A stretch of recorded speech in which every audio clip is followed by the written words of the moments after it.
Hi hello friends, welcome to Mita's kitchen. ఈరోజు మన recipe వచ్చేసి పాలాకు పప్పు. చాలా అద్భుతంగా వచ్చింది కర్రీ. కావాల్సిన పదార్థాలు: పాలాకు, టమోటాలు, పచ్చిమిరపకాయలు, కందిపప్పు, ఉప్పు, ధనియాల పొడి, పసుపు, చింతపండు. 1 కప్పు కందిపప్పుని తీసుకుంటున్నాను నేను. బాగా నీళ్ళు పోసుకొని కడుక్కుందాం. ఫస్ట్ ఒకసారి కాదండి, 2 సార్లుగా కడుక్కోండి. పాలాకును కూడా బాగా కడిగి పెట్టుకొని మనమైతే వేసుకుందాము. పచ్చిమిరపకాయలని అయితే ఇలా 2గా కట్ చేసుకొని వేసుకుందాము. అండ్ టమోటాలు కూడా మనం యాడ్ చేసుకునేద్దాము. ఉప్పు, ధనియాల పొడి, పసుపు, చింతపండునైతే మనము వేసుకొని కొద్దిగా నీళ్ళు అయితే వేసుకొని ఇంకా మనము పొయ్యి మీద అయితే పెట్టుకునేద్దాం కుక్కర్ని.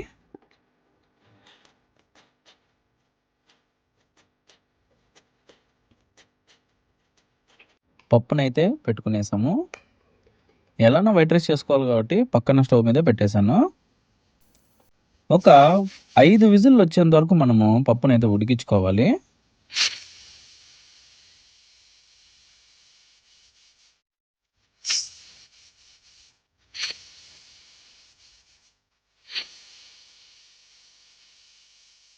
ఫైవ్ విజిల్స్ అయితే వచ్చేసాయి.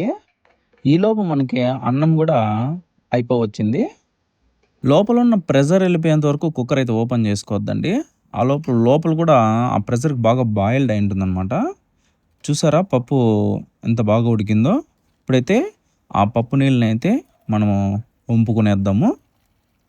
ఈ పప్పు నీళ్ళతో కూడా మనం రసం చేసుకోవచ్చండి, చాలా బాగుంటుంది. ఆ రెసిపీని కూడా నేను మీకు చెప్తాను. ఇప్పుడైతే మనము పప్పు నీళ్ళని బాగా వంపుకునేసి మనం దుద్దుకోవాలి. ఇంకా పప్పునైతే బాగా దుద్దుకుందాము. పప్పుని ఈ విధంగా అయితే దుద్దుకోండి.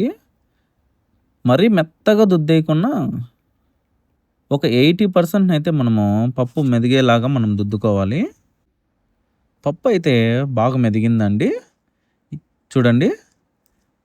ఇప్పుడు మనం వంపుకున్న నీళ్ళనైతే ఇందులోకి యాడ్ చేసుకునేద్దాము.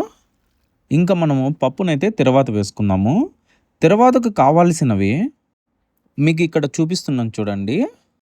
ఇప్పుడు పప్పు తిరవాత వేయడానికి ఇలాంటి పాత్రనైతే ఒకటి తీసుకోండి.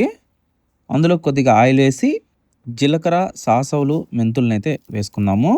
సన్నగా తరుక్కున్న ఒక చిన్న ఆనియన్ని, ఒక 10 వెల్లుల్లిపాయలని, 2 ఒట్టిమిరపకాయలని, కొద్దిగా కరివేపాకునైతే వేసుకొని కలిపెట్టుకుందాము.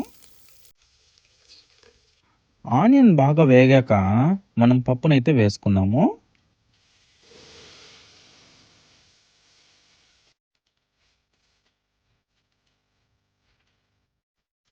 ఇలా మనం పప్పు తిరువాత వేసాక వెంటనే దించేయకూడదు.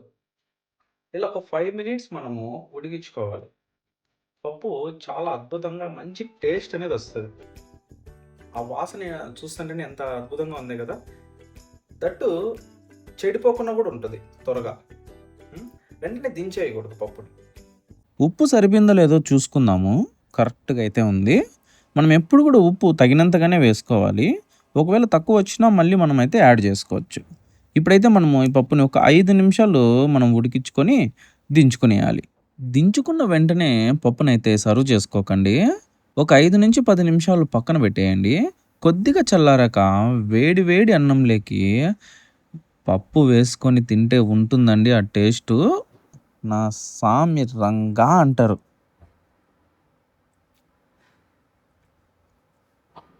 చాలా అద్భుతంగా వచ్చింది కర్రీ. ఈ పాలాకులో చాలా బెనిఫిట్స్ ఉన్నాయి, చాలా మందికి తెలియదు. జస్ట్ గూగుల్ చేసినా చెప్తాను. చూడండి, రక్తం పెరగడానికి సరిపడే ఐరన్ ఉంటుందంట, కంటి చూపుకు మంచిది, ఎముకలు బలంగా ఉండడానికి విటమిన్ కే కూడా ఉంటుందంట, శరీరానికి అవసరమైన ఫోలేట్, మెగ్నీషియం వంటి పోషకాలు ఉంటాయి, ఫైబర్ ఎక్కువగా ఉండడం, గుండె ఆరోగ్యానికి కూడా ఉపయోగకరమైన యాంటీ ఆక్సిడెంట్లు ఉంటాయి. నిజంగా పప్పులో ఈ ఆకుకూరలో ఎన్ని బెనిఫిట్స్ ఉన్నాయో మీరే చూస్తాను, కానీ చాలా మంది ఆకుకూరలు తినరు. దయచేసి ఇలా చేసుకొని తినండి, ఎంత టేస్టీగా ఉంటుందో మీరే చెప్తారు. ఒకసారి ట్రై చేయండి, ఎలా వచ్చిందో మీరైతే కామెంట్ చేయండి. మా ఛానల్ అయితే సపోర్ట్ చేయండి. ఎవరైతే ఇంకా సబ్స్క్రైబ్ చేసుకోలేదో సబ్స్క్రైబ్ చేసుకోండి.